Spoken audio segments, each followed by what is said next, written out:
تو اللہ رب العزت نے فرمایا کہ جو آپ میں سے فرما بردار رہیں گے اللہ اور اس کے رسول کی، اللہ رب العزت آپ کو دگنا اجر عطا فرمائے گا اور آپ کے لیے رزق کریم عطا کیا گیا۔ اور آیت نمبر 32 میں فرمایا کہ اے نبی کی ازواج مطہرات، آپ جیسا کوئی بھی نہیں ہے، یعنی آپ کی جو شان ہے، آپ امہات المومنین ہیں، آپ جیسی کوئی بھی خواتین نہیں ہیں، عظمت میں، آپ کی شان میں، آپ کے مرتبے میں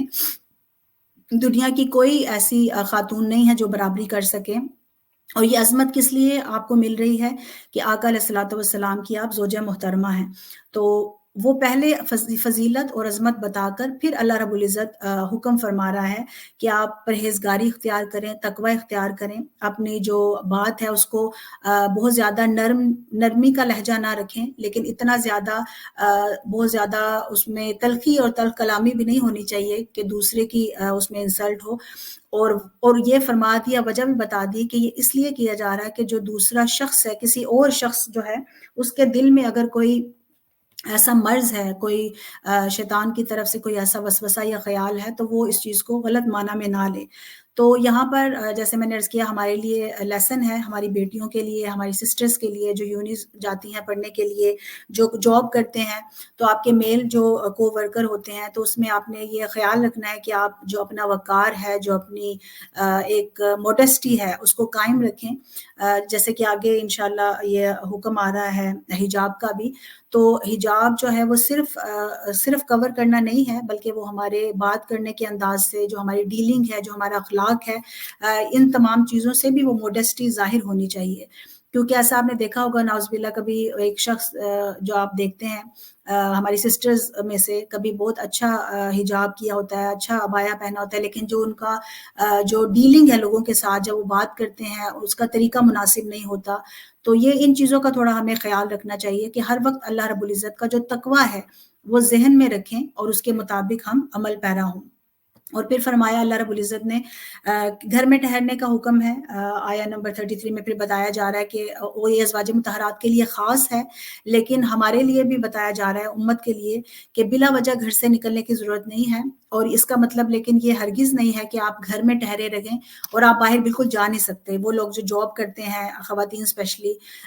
تو ایسا نہیں ہے کہ وہ باہر نکل نہیں سکتی، چونکہ ازواج مطہرات میں سے بھی کئی بار جو زوجہ محترمہ ہے قرآن دازی ہوتی اور وہ آقا علیہ السلام کے ساتھ سفر جہاد میں شریک ہوتی اور حج بھی کیا، عمرہ بھی کیا۔ تو اس سے مراد یہ ہے کہ آپ، اور یہ آگے اللہ تعالیٰ نے وضاحت فرمائی ہے کہ تبرج الجاہلیہ، جاہلیت الاولا، کہ جو پرانے زمانے میں، زمانہ جہالت میں خواتین اس وقت یہ کرتی تھیں، ان کا عمل یہ تھا، چونکہ آپ یہ ذہن میں رکھیں تھوڑا سا کہ اس زمانے میں خواتین جو ہیں ان کو کوئی اہمیت نہیں تھی، نہ ان کے پاس کوئی ان کے کوئی نہ رائٹس تھے، رائٹ ٹو انہیریٹنس نہیں تھا، اسلام سے قبل خواتین کی کوئی اہمیت، کوئی وقت نہیں تھی۔ تو جو سارا کا سارا جو رجحان تھا، دھیان تھا، وہ خواتین اپنے آپ کو بہت زیادہ بناؤ سنگھار کر کر باہر جاتی اور معاذ اللہ جو ہے وہ دوسروں کی طرف، دوسروں کو اپنے جو مرد ہیں ان کو مائل کرنے کا ذریعہ بناتی تھی۔ تو چونکہ سوسائٹی ٹوٹلی اس وقت جو ہے وہ خراب تھی، کرپٹ تھی، تو اس لیے یہ حکم نازل کیا جا رہا ہے۔ اور اس وقت میں بھی کبھی جو منافقین تھے، جو مشرکین تھے، کچھ ایسے جو لوگ ہوتے تھے شر پسند کفار و مشرکین، وہ تنگ کیا کرتے تھے جو مومن عورتیں تھیں، تو بعد میں وہ یہ بہانہ بناتے تھے، ایکسکیوز کرتے تھے کہ ہمیں تو پتہ ہی نہیں تھا کہ یہ مسلمان ہیں۔ تو اس لیے بھی بتایا جا رہا ہے کہ اپنے آپ کو آپ ایسے انداز سے، وہ آگے حکم آئے گا پردے کا، کس طرح سے کور کر کے جائیں تاکہ آپ پہچانی جائیں۔ وہ حکمت ہی بتائی جا رہی ہے پردے کی، کہ ایک مسلمان عورت کا شعار کیا ہے۔ جیسے ہم اب باہر اب جاتے ہیں، اسپیشلی ہماری بہنیں جو ویسٹرن سوسائٹی میں رہتے ہیں، تو آپ دیکھتے ہیں کہ اور کچھ بھی نہ ہو عمل، ایک آپ کا جو حجاب ہے، جو آپ نے اسکارف کیا ہوتا ہے، یا جو آپ کا عبایا ہے، اس سے فوراً پتہ چل جاتا ہے کہ آپ مسلم ہیں۔ تو یہ ایک ہمارا آئیڈینٹی ہے یہ تو، لیکن اس کو کیری کیسے کرنا ہے، یہ ہم پر ذمہ داری عائد ہوتی ہے کہ ہم کس طرح سے اس کا حق ادا کر سکتے ہیں۔ تو اس چیز کا حکم دیا جا رہا ہے کہ ایسا عمل نہ کریں۔ ازواج مطہرات کے لیے ہی یہ سارے احکامات، اگلی چند جو آیات ہے اس میں ہم دیکھتے ہیں کہ اللہ رب العزت فرما رہا ہے کہ آپ جو ہے وہ نماز ادا کریں، نماز کا بتایا جا رہا ہے، زکوٰۃ ادا دیں، یعنی بتایا جا رہا ہے کہ آپ اللہ اور اس کے رسول صلی اللہ علیہ وسلم کی جب اطاعت کریں گی تو اللہ رب العزت کس طرح سے آپ کو دگنا اجر عطا فرمائے گا. اور اس کے بعد آیت مبارکہ جو اہل بیت اطہار کے لیے خاص ہے. اللہ رب العزت نے فرمایا اعوذ باللہ من الشیطان الرجیم انما یرید اللہ لیذھب عنکم الرجس اہل البیت ویطہرکم تطہیرا، کہ اے اہل بیت اطہار، اللہ رب العزت کا یہ ارادہ ہے، اللہ تعالیٰ تو یہی فقط یہی چاہتا ہے کہ اہل بیت اطہار سے ہر قسم کے رجس کو پاک کر دے اور ان کو اچھی طرح سے صاف کر دے. یہ بہت خوبصورت جو ہے وہ حدیث مبارکہ میں آقا علیہ الصلوۃ والسلام نے اس کی وضاحت فرمائی. اور شیخ الاسلام ڈاکٹر محمد طاہر القادری نے متعدد اپنے خطابات میں اور آپ کی جو کتب ہیں اس میں بھی اس کا ذکر کیا گیا. الدرۃ البیضاء فی مناقب فاطمۃ الزہرا ایک کتاب ہے سیدی شیخ الاسلام کی، آپ وہ دیکھ سکتے ہیں. الاجابہ فی مناقب القرابہ اہل بیت اطہار کے فضائل اور مناقب کے حوالے سے ہے، اس میں آپ دیکھ سکتے ہیں. اور اس طرح سے بہت ساری کتب میں اور آپ کے شیخ الاسلام ڈاکٹر محمد طاہر القادری مدظ اللہ العالی کے خطابات میں آپ دیکھ سکتے ہیں اس کی بہت خوبصورت انداز سے وضاحت کی گئی. ابھی ہمارے پاس وقت نہیں ہوگا اس تفصیل میں جائیں گے، لیکن یہ بہت خوبصورت آیت مبارکہ ہے. اور اس کی وضاحت اور اس کی روایت جو ہے وہ سیدہ عائشہ صدیقہ راوی ہیں، جو جامع ترمذی میں ہے، صحیح مسلم میں جو حدیث مبارکہ آئی ہے اس حوالے سے وہ اس کی راوی سیدہ عائشہ صدیقہ رضی اللہ تعالیٰ عنہا ہیں. تو اس میں تھوڑا سا ایک یہ بھی بہت اہم پوائنٹ ہے کہ معاذ اللہ جو لوگ کچھ اعتراض کرتے ہیں اہل بیت اطہار کے حوالے سے سیدہ عائشہ صدیقہ پر رضی اللہ تعالیٰ عنہا، تو وہ صدیقہ ان کو لقب ملا، وہ اسی لیے ملا کیونکہ آپ نے بات کو چھپایا نہیں، بلکہ آپ نے گھر کی بات تھی، آپ چاہتی تو گھر میں رہنے دیتی، لیکن آپ نے وہی بات سب کو بتائی. اور جو اہل بیت اطہار کی جو شان ہے وہ بتائی گئی. اور اس میں بہت ساری اور آیات مبارکہ ہیں کہ کس طرح آقا علیہ الصلوۃ والسلام حدیث مبارکہ ہیں کہ کیسے آقا علیہ الصلوۃ والسلام تشریف لاتے فجر کے ٹائم اور اٹھاتے سیدہ فاطمہ الزہرا سلام اللہ علیہا کو اور فرماتے کہ اہل بیت اطہار اٹھیں اور پھر یہ آیت مبارکہ کی تلاوت فرماتے. تو جو حدیث کی جو روایت ہے وہ سیدہ عائشہ صدیقہ رضی اللہ تعالیٰ عنہا سے ہے کہ آقا علیہ الصلوۃ والسلام کملی مبارک میں بیٹھے ہوئے، کملی مبارک کو اوڑھے ہوئے بیٹھے تھے، اور کس طرح سے آپ نے سیدنا امام حسن رضی اللہ تعالیٰ عنہ، حسن مجتبیٰ رضی اللہ تعالیٰ عنہ، پھر سیدنا امام حسین رضی اللہ تعالیٰ عنہ، اور کس طرح سے سیدہ فاطمہ الزہرا سلام اللہ علیہا اور سیدنا علی کرم اللہ وجہ الکریم کو اپنی کالی کملی مبارک میں چھپا لیا اور پھر یہ آیت مبارکہ پڑھی. تو یہ بہت ہی خوبصورت منظر ہوگا کہ آقا علیہ الصلوۃ والسلام نے جب یہ عمل مبارک کیا. اور شیخ الاسلام ڈاکٹر محمد طاہر القادری بہت خوبصورت ایک اس میں سے پوائنٹ ایک اخذ کرتے ہیں کہ جو ہم پنجتن پاک کہتے ہیں اہل بیت اطہار کو، 5 تن جو ہے وہ من گھڑت بات نہیں ہے، وہ اسی آیت مبارکہ سے نکلی ہے کہ جب آقا علیہ السلام نے یہ عمل فرما دیا تو وہ اس وقت 5 تن تھے اور ان کو پاک کرنے کا اللہ کی طرف سے حکم ہے، تو اس لیے ان کو پنجتن پاک کہتے ہیں. پاک پنجتن یعنی 5 ایسے تن تھے جو پاک تھے جن کو تطہیر عطا کی گئی. اس کے بعد مسلمین اور مسلمات، یہ خوبصورت آیت مبارکہ ہے جس میں برابری بتائی گئی ہے. جو یہاں پر ویسٹرن سوسائٹی میں جو ایکوالٹی اور برابری کی بات کرتے ہیں کہ ایک جیسے حقوق ہونے چاہیے اور یہ سب کچھ، تو ان کے لیے بہت ایک اہم یہ پوائنٹ آف کنسرن آپ کہہ لیں ہوتا ہے کہ وہ سوچتے ہیں کہ ہمیں نہیں حقوق دیے جاتے، جبکہ ایسا بالکل نہیں ہے. اللہ تعالیٰ نے تو دنیا کے معاملات میں بھی اور آخرت کے معاملات میں بھی اس چیز کو برابر رکھا. اللہ تعالیٰ نے فرمایا کہ بے شک مسلمان مرد اور مسلمان عورتیں. اب یہاں پر اللہ رب العزت چاہتا تو فقط یا تو عورتوں کی بات ہو سکتی تھی یا مردوں کی، لیکن اکٹھا فرمایا. کون سی 10 صفات جو ہے وہ بتائیں کہ مومنین ایمان والے مرد اور ایمان والی عورتیں، فرما بردار، والقانتین والقانتات والصادقین والصادقات والصابرین والصابرات والخاشعین والخاشعات. اور یہ ساری جو خصوصیات ہیں بتائی گئی ہیں 10، جیسے میں نے عرض کیا کہ وہ فرما بردار ہیں، سچ بولنے والے مرد، سچ بولنے والی عورتیں، صابر مرد، صابر عورتیں، عاجزی کرنے والے مرد، عاجز کرنے والی عورتیں، اسی طرح سے خیرات کرنے والے، روزہ رکھنے والے، اور اپنی جو حفاظت کرنے والے، اپنی عصمت کی حفاظت کرنے والے، اور اللہ کا ذکر کثرت سے کرنے والے اور اللہ کا ذکر کثرت سے کرنے والیاں، ان کے لیے اللہ پاک نے فرمایا یہ ساری جو 10 کوالٹی اگر ہمارے اندر پیدا ہو جائیں تو اللہ پاک کی مغفرت ہے اور اجر عظیم ہے. اب دیکھیں مغفرت کا عشرہ ہے اور اللہ رب العزت سے معافی کے ہم طلبگار ہیں. اللہ پاک ہمیں معاف کرے، اللہ کی رحمت کے ہم امید رکھتے ہیں کہ اللہ تعالیٰ نے ہمیں رحمت عطا کی ہوگی، اللہ کی مغفرت، اور پھر آخری عشرہ ہوگا من النار. تو اللہ رب العزت ہمیں یہ موقع عطا فرمائے کہ ہم یہ ساری کوالٹیز، اگر ساری نہ صحیح، ان میں سے چند ایسی کوالٹیز ہم اپنے اندر اگر پیدا کر سکیں تو صحیح معنی میں جو تقوی اختیار کرنا جو روزے کا تھا وہ انشاءاللہ ہمیں مل جائے گا، اس کا اجر مل جائے گا۔ اور اس کے علاوہ پھر اللہ پاک نے فرمایا کسی بھی مومن یا مومن عورت کے لیے، مرد یا عورت کے لیے یہ نہیں ہے کہ جب اللہ اور اس کا رسول کوئی فیصلہ فرما دیں تو وہ اس کا انکار کرے۔ اب یہاں پر آگے جو آیات مبارکہ آ رہی ہیں، حضرت زید رضی اللہ تعالیٰ عنہ کا ذکر قرآن مجید میں آیا ہے۔ زید بن حارثہ رضی اللہ تعالیٰ عنہ جو کہ آقا صلی اللہ علیہ وسلم کے منہ بولے بیٹے تھے، آقا علیہ الصلوۃ والسلام نے مختصراً ہم ذکر کریں گے چونکہ وقت اتنا نہیں ہوگا، کہ آقا علیہ الصلوۃ والسلام نے اپنے جو سیدہ زینب بنت جہش جو تھیں، آقا علیہ السلام کی پھپھو کی بیٹی تھیں، ان کے ساتھ ان کا نکاح جو ہے وہ نکاح کیا، ان کی شادی ہوئی، لیکن چونکہ آپ ایک اعلیٰ نسب خاندان سے تعلق تھا تو وہ برابری کوئی اچھی انڈرسٹینڈنگ نہیں ہو سکی کسی جو اس طرح کی وجوہات ہیں اس کی وجہ سے۔ تو اللہ رب العزت کا کچھ اور ہی منشا تھا، جیسے میں نے شروع میں عرض کیا، حکمت یہ تھی کہ اس زمانے میں کیا ہوتا تھا کہ اگر کوئی منہ بھولا بیٹا ہے تو وہ پھر سارے جو رولز اینڈ ریگولیشنز جو اپنے اولاد کے لیے ہوتے ہیں وہ اس پر لاگو کرتے تھے۔ اس کا نقصان یہ ہوتا تھا کہ جب وراثت کی بات آتی تو یہ جو منہ بھولا بیٹا ہے وہ سارا کچھ لے جاتا مال، اور جو ان کے اپنے رشتہ دار تھے، جو قریبی بہن بھائی ہوتے تھے، وہ اس سے محروم رہ جاتے تھے۔ تو اس میں حکمت یہ تھی، آقا علیہ السلام کے ساتھ سیدہ زینب بنت جہش رضی اللہ تعالیٰ عنہ کا جو نکاح ہے، جو نکاح مبارک وہ ازواج مطہرات میں شامل ہوئی، اس میں اللہ رب العزت کی حکمت ہی یہی تھی کہ وہ جو ایک کبیر رسم تھی اس کا خاتمہ کیا جائے، کہ ایسا نہیں ہے کہ اگر آپ کا منہ بھولا بیٹا ہے اور اس کی جو وائف ہے اس کی شادی ہو گئی ہے، جب وہ اس کو طلاق دے دیتا ہے تو اس کے ساتھ شادی کرنا جو ہے وہ جائز قرار دیا جاتا ہے۔ اور آیت نمبر 40 میں، آیت کریمہ میں اللہ رب العزت نے جو فرمایا کہ آقا علیہ الصلوۃ والسلام تم میں سے کسی کے باپ نہیں ہے، یہ جو بتایا جا رہا ہے ما کان محمد ابا احد من رجالکم، کہ آقا علیہ الصلوۃ والسلام اعوذ باللہ من الشیطان الرجیم، ما کان محمد ابا احد من رجالکم ولکن رسول اللہ وخاتم النبیین، کہ اس میں آقا علیہ السلام کا بتایا کہ آپ کسی کے والد نہیں ہیں، اور نبی کریم صلی اللہ علیہ وسلم اللہ کے رسول ہیں اور خاتم النبیین ہیں، ختم نبوت کا بتایا جا رہا ہے۔ اب جب آقا علیہ السلام کسی کے والد ہی نہیں ہے تو کوئی اولاد، بیٹا بھی، کسی کے بیٹے بھی آقا علیہ السلام کے وہ نہ ہوئے، تو جب بیٹے نہ ہوئے تو ان کا جو وائف ہے جب وہ طلاق دے دی گئی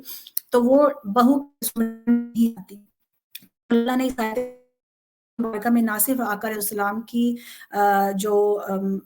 ختم نبوت ہے اس کا اعلان کیا، بلکہ اللہ رب العزت نے نبی کریم صلی اللہ علیہ وسلم کی جو شان ہے اس کے ذریعے جو ایک کبیر رسم چلی آ رہی تھی اس کا خاتمہ کیا۔ تو ہمیں یہ دیکھنا ہے، ختم نبوت کے حوالے سے ہم جانتے ہیں بہت اہم عقیدہ ہے، اور شروع سے ہی سیدنا صدیق اکبر نے جب مسیلمہ کذاب نے دعویٰ کیا اس وقت سے لے کر جب بھی یہ فتنہ اٹھا تو اس کو ختم کیا گیا، کیونکہ یہ بہت بڑا ناسور بن جاتا ہے اور یہ بہت امپورٹنٹ ہے اس جو فتنہ ہے اس کا کلا کما کرنا۔ حالانکہ اس وقت بہت زیادہ حفاظ بھی شہید ہوئے، لیکن سیدنا صدیق اکبر نے یہ عمل مبارک کیا جس کی وجہ سے جو امت مسلمہ ہے وہ محفوظ رہی، کیونکہ ورنہ بہت ساری امتیں ہوتی ہیں اور ہر امت اپنے نبی کا دعویٰ کرتی، معاذ اللہ نعوذ باللہ۔ تو آپ کا یہ جو عمل مبارک تھا وہ قابل تحسین ہے، جس نے جو ہے وہ آقا علیہ الصلوۃ والسلام کی جو ختم نبوت کا جو عقیدہ ہے اس کو محفوظ کیا۔ اور نبی کریم صلی اللہ علیہ وسلم نے فرمایا، بخاری شریف کی حدیث مبارکہ ہے، کہ میری اور مجھ سے پہلے جو انبیاء کرام ہیں ان کی مثال ایسے ہے جیسے کسی شخص نے خوبصورت عمارت بنائی ہو اور اس میں سے ایک کونے میں اینٹ کو چھوڑ دیا ہو، تو فرمایا کہ میں وہ اینٹ ہوں، او کما قال علیہ الصلوۃ والسلام۔ آگے حدیث مبارکہ کی تفصیل ہے۔ اس طرح بہت ساری حدیث مبارکہ ہیں جس میں آقا صلی اللہ علیہ وسلم نے فرمایا کہ رسالت اور نبوت کا سلسلہ ختم ہو گیا اور میرے بعد نہ کوئی نبی آئے گا نہ کوئی رسول آئے گا۔ تو نبی یہ اینٹ کا خوبصورت بات حدیث مبارکہ کا اس طرح سے ختم ہوا کہ آقا علیہ السلام نے فرمایا کہ لوگ اس عمارت کو پھرتے اور اس کی خوبصورتی پر حیران ہوتے، مگر ساتھ ہی یہ بھی کہتے کہ اس جگہ اینٹ کیوں نہ رکھی گئی، تو وہ اینٹ میں ہوں اور میں خاتم النبیین ہوں۔ تو اسی طرح نبی کریم صلی اللہ علیہ وسلم کی بہت ساری حدیث مبارکہ میں سے ہم پتہ چلتا ہے کہ خود آقا علیہ السلام نے فرمایا، جیسے کہ نبی کریم صلی اللہ علیہ وسلم نے فرمایا کہ مجھے 6 باتوں پر فضیلت دی گئی ہے، اللہ رب العزت نے فضیلت دی گئی ہے۔ جوامع الکلم ہے، یعنی الفاظ جو ہے مختصر مگر معنی کا بحر بے پناہ ہے۔ روب کے ذریعے میری مدد فرمائی گئی، مال غنیمت جو ہے وہ اس کا مال حلال کیا گیا، میرے لیے ساری زمین کو مسجد بنا دیا گیا، اور اس سے تیمم کی اجازت دی گئی. مجھے تمام مخلوق کے لیے رسول بنایا گیا اور فرمایا کہ میری ذات سے انبیاء کا سلسلہ ختم کر دیا گیا. تو اس طرح سے بہت ساری حدیث مبارکہ ہیں، نہ صرف قرآن مجید بلکہ آقا علیہ السلام کی جو حدیث مبارکہ ہے اس سے بھی ہمیں پتہ چلتا ہے آقا علیہ السلام کی ختم نبوت کا. تو اس کے بعد حدیث مبارکہ کے بعد آیت نمبر 41 میں ذکر اللہ تعالیٰ، آپ دیکھیں قرآن مجید میں بہت جگہوں پر اللہ پاک نے ذکر کرنے کا کہا. یہ بھی ہمارے لیے ایک بہت پریکٹیکل ہمارے لیے ایک نصیحت ہے، اور کوشش کریں کہ رمضان مبارک میں اس کی ہیبٹ بنا لیں. میں کوشش کرتی ہوں ہمیشہ ذکر کروں اس چیز کا کہ جو مسنون دعائیں ہیں آپ کوشش کریں کہ اگر آپ اس کو معمول بنا دیں، جو صبح کے اذکار ہیں، جو شام کے اذکار ہیں، جو پانی پینے کا بیٹھ کر بسم اللہ پڑھ کر دعا ہے، جو سونے کی دعا ہے، سو کر اٹھنے کی دعا ہے، جب ہم گھر سے باہر نکلتے ہیں اس کی جو دعا ہے، اس طرح سے جتنی بھی مسنون دعائیں ہیں جو اللہ تعالیٰ نے ہمیں ہماری حفاظت کے لیے ہی اپنے ذکر کا جو ایک فیض رکھا ہے، اگر ہم اس پر عمل پیرا ہوں گے تو آپ دیکھیں گے نہ صرف وہ ہماری روحانی بالغی کا سبب بنے گی، ہمارا جو قلب صفائے باطن، جو ہمارا باطن ہے اس کے لیے صفائی کا ایک ذریعہ بنے گا، صفائی قلب باطن کا جو ایک ذریعہ بنے گا. تو اس کے علاوہ جو برکت ہے اس نیت سے کرنے کی کہ ہم مسنون دعا پڑھے ہیں، اس کا بھی اللہ رب العزت اجر عطا فرمائے گا. تو یہاں پر آیت 41 میں اللہ پاک نے فرمایا کہ اے ایمان والو، اللہ کو کثرت سے یاد کیا کرو اور صبح شام اللہ کی پاکی بیان کیا کرو. تو یہ ذکر اور ذاکرین کے حوالے سے شیخ الاسلام ڈاکٹر محمد طاہر القادری مدظر العالی کی کتاب ہے ذکر الہی اور ذاکرین کے فضائل، اس کا مطالعہ آپ ضرور کریں تو آپ کو اندازہ ہوگا کہ اللہ کا ذکر کرنے میں کس قدر عظمت ہے. اور اللہ تعالیٰ خود فرماتا ہے کہ فَاذْكُرُونِی أَذْكُرْكُمْ، تم مجھے یاد کرو میں تمہیں یاد کرتا ہوں. تو آپ اندازہ کریں کہ ہم جب اللہ کو یاد کرتے ہیں تو ہم تو اس اگر خلوت میں کریں، اللہ خلوت میں کرتا ہے اپنی شان کے لائق، جلوت میں کریں تو ہمارے تو عام یہ لوگ ہیں. اللہ رب العزت اپنے نورانی جو مخلوق ہے ملائکہ، اس کی موجودگی ہمیں یاد کرتا ہے. تو اس سے بڑھ کر ہمارے لیے کیا بلیسنگ ہوگی کہ اگر ہم یہ عمل کر سکیں. اس کے بعد اللہ کے بندے، جب اللہ رب العزت اپنے بندے پر صلوات بھیجتا ہے اس کا مطلب اللہ کی رحمت ہے. جو اللہ کی رحمت نازل ہوتی ہے اس کے ملائکہ کی بھی رحمت نازل ہوتی ہے. اللہ تعالیٰ ہمیں ظلمات تاریکیوں سے نکال کر نور میں لے آتا ہے. تو یہ اللہ رب العزت کا بہت کرم ہے، بہت رحمت ہے اپنے بندے پر. یہ سارے انعامات اللہ رب العزت فرماتا ہے. آیت نمبر 45 اللہ رب العزت آقا علیہ السلام کی اگین شان بیان کی جا رہی ہے. اعوذ باللہ من الشیطان الرجیم. یا ایھا النبی انا ارسلناک شاہدا ومبشرا ونذیرا وداعیا الی اللہ باذنہ وسراجم منیرا. یہ آقا علیہ السلام کی یہاں پر شانیں بیان کی گئی ہیں کہ بے شک اللہ پاک نے آقا علیہ السلام کو شاہد بنا کر بھیجا گیا. اب اگین یہ ایک آیت مبارکہ پر شیخ الاسلام کے بہت زیادہ لیکچرز ہیں، اگر آپ سنیں اس کو تو آپ حیران رہ جائیں گے کہ صرف جو ایک شاہد ہے جس کا مطلب ہے گواہ، اس کے ہی کتنے میننگز بتائے گئے ہیں کہ اس کا کیا معنی ہے، آقا علیہ السلام کا شاہد ہونے سے کیا مراد ہے. تو آپ اس کو یوٹیوب پر اگر آپ سرچ کریں گے تو آپ یقیناً اس کو سن سکیں گے. اور خوشخبری دینے والا آقا علیہ السلام کی شان بیان کی جا رہی ہے، ڈرانے والا اور اللہ کی طرف دعوت دینے والا، بلانے والا. اور یہ بہت بڑا مقام ہے کہ اللہ رب العزت کی طرف دعوت دی جا رہی ہے اس وقت میں کہ جب کفار جو ہے مشرکین سخت خلاف ہیں آقا علیہ السلام کے، ان کو بار بار اظہار ثانی کی جا رہی ہے. لیکن اللہ رب العزت اپنے حبیب صلی اللہ علیہ وسلم کی شان کو بلند کرتے ہوئے ان تمام خصوصیات کا ذکر فرما رہا ہے. اور پھر مومنوں کے لیے بشارت دی گئی ہے کہ اللہ تعالیٰ کا بہت بڑا ان پر فضل ہے اور رحمت ہے. اور اسی طرح سے جو آیت مبارکہ ہے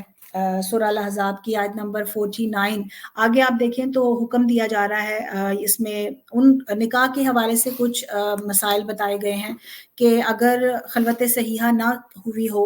اور اس کے بعد طلاق دے دیں، اس کے بغیر طلاق دے دیں تو اس کے لیے عدت ضروری نہیں ہے. اس کے احکامات بتائے گئے ہیں. پھر تعدد ازواج کا بتایا گیا ہے. کون کون جو ہے وہ محرم ہے اس کی تفصیل بتائی گئی ہے کہ آپ کے چچا کی بیٹیاں، آپ کی پھپھو کی بیٹیاں، یہ سارے جو ہے وہ اس کی تفصیل جو ہے بتائی گئی ہے. اس کے بعد نبی کریم صلی اللہ علیہ وسلم کے جو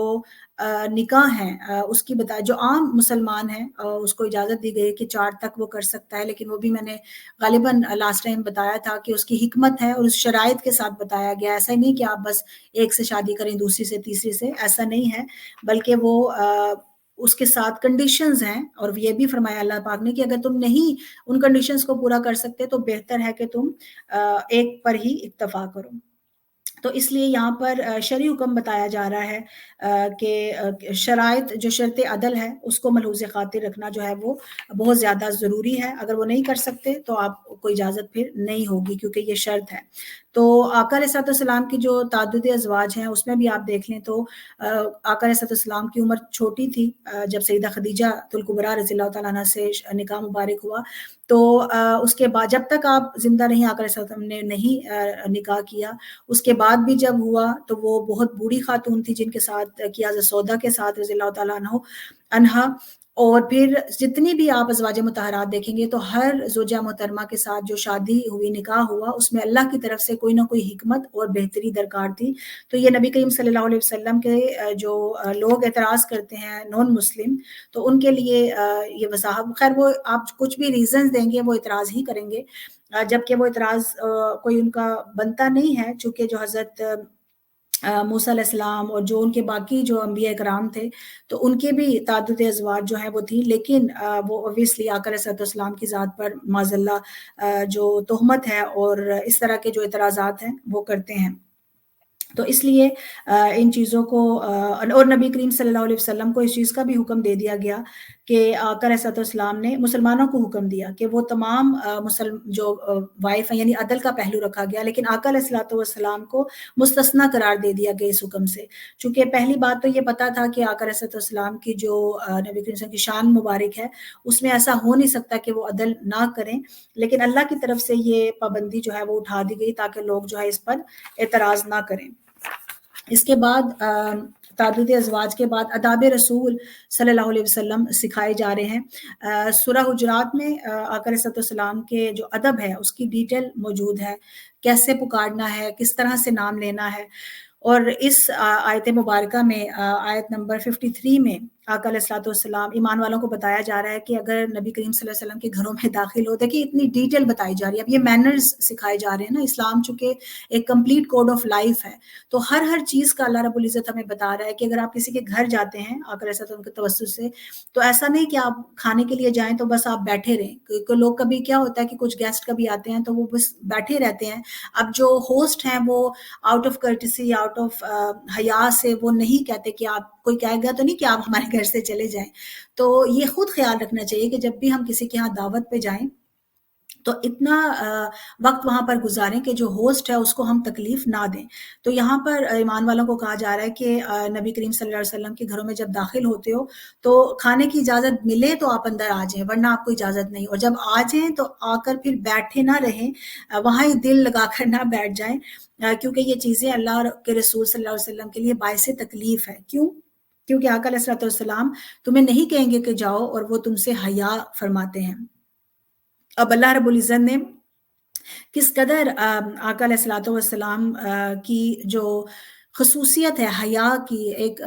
خاص جو مقام ہے وہ بتایا جا رہا ہے کہ آقا علیہ السلام اتنی زیادہ حیا فرماتے ہیں،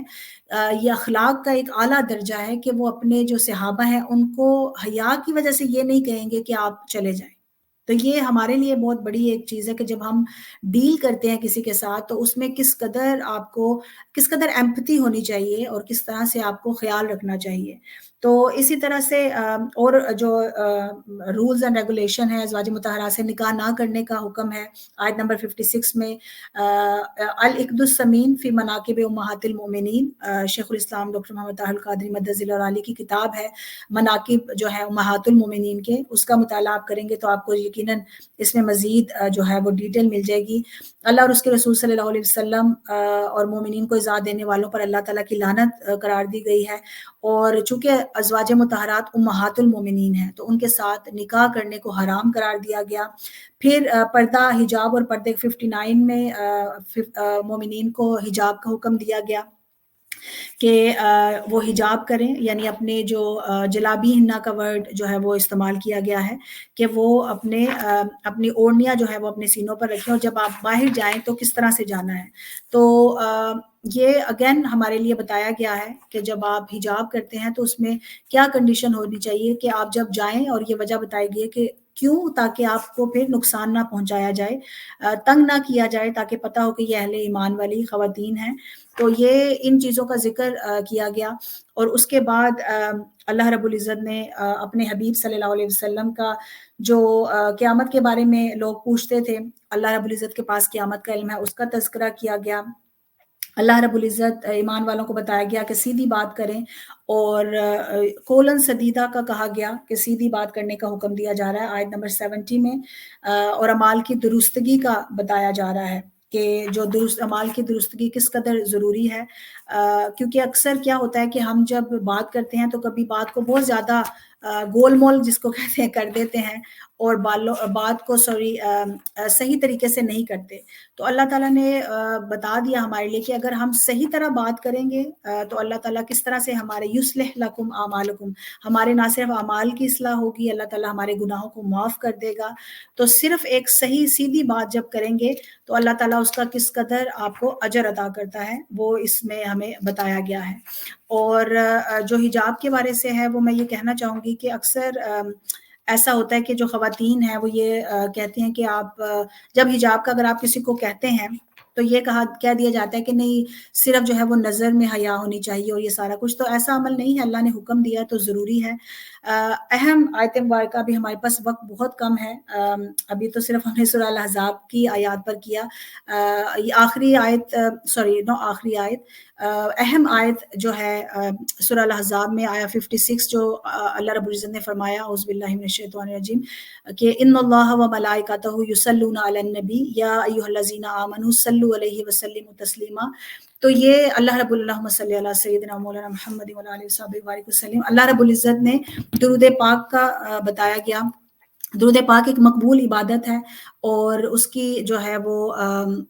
بہت ڈیٹیل، اگین آپ حضور شیخ الاسلام کی کتاب ہے درود و سلام اور عظمت مصطفیٰ، فضیلت درود و سلام اور دلائل البرکات، اور بہت سارے لیکچرز ہیں جس میں درود پاک کا بتایا گیا ہے کہ درود پاک ایک مقبول عبادت ہے، اور اس لیے ہے کہ اس میں نہیں ہے، اس میں اللہ کی ہی بات ہے اور اس کے رسول کی۔ یہ نہیں کہا جاتا کہ میں درود بھیج رہی ہوں، تو سارے کا سارا جو عمل ہے وہ اللہ رب العزت کی ذات اور اللہ کے رسول کی ذات کا ہے۔ تو اور ہر عبادت کا ایک وقت مقرر ہے، لیکن درود پاک ایک ایسی عبادت ہے کہ جس کا کوئی وقت مقرر نہیں ہے، کوئی شرائط نہیں ہے، آپ کبھی بھی پڑھ سکتے ہیں،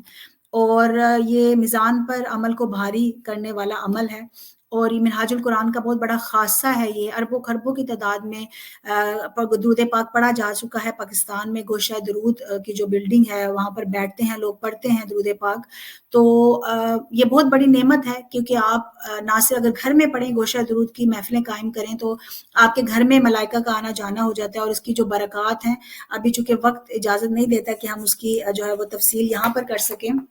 چونکہ ابھی ہماری 2-3 سورج جو ہیں اس کی ڈیٹیلز ابھی باقی ہیں، لیکن میں مختصراً بتا دوں گی چونکہ وقت کم ہے ہمارے پاس۔ سورہ سبا جو ہے اس کے بعد آتی ہے، اس کی آیت نمبر 15 سے ہی نام لیا گیا، مکی صورت ہے، آیات 54 ہیں، 6 رکوع ہیں، اور اس میں ایک بستی کا ذکر کیا گیا جو خوشحال تھی، لیکن وہ اپنے رب کو بھول گئے، انہوں نے نافرمانی کی، تو اللہ تعالیٰ نے کس طرح سے پھر ان پر عذاب نازل کیا۔ حضرت داؤد علیہ السلام کو فضیلت بخشی، اللہ پاک نے پہاڑوں اور پرندوں کو حکم دیا جاتا کہ وہ ان کے ساتھ عبادت کریں، تسبیح کریں، لوہا نرم کرنے کا آپ کو اعزاز حاصل، اللہ پاک نے یہ فن سکھایا۔ اس سے پتہ چلتا ہے کہ جب دستکاری جو اپنے ہاتھ سے کمانا ہے اس میں کوئی آر اور عیب نہیں ہے، آپ کر سکتے ہیں، محنت کر سکتے ہیں۔ آیت نمبر 12 میں حضرت سلیمان علیہ السلام کے لیے ہوا کو مسخر کر دیا گیا۔ جب آپ سفر کے لیے جاتے ہو تو وہ صبح کے وقت اونلی جو سفر ہوتا ہے وہ 1 ماہ کی جو وساطت ہے، طوالت جو ہے وہ اتنی ہوتی تھی۔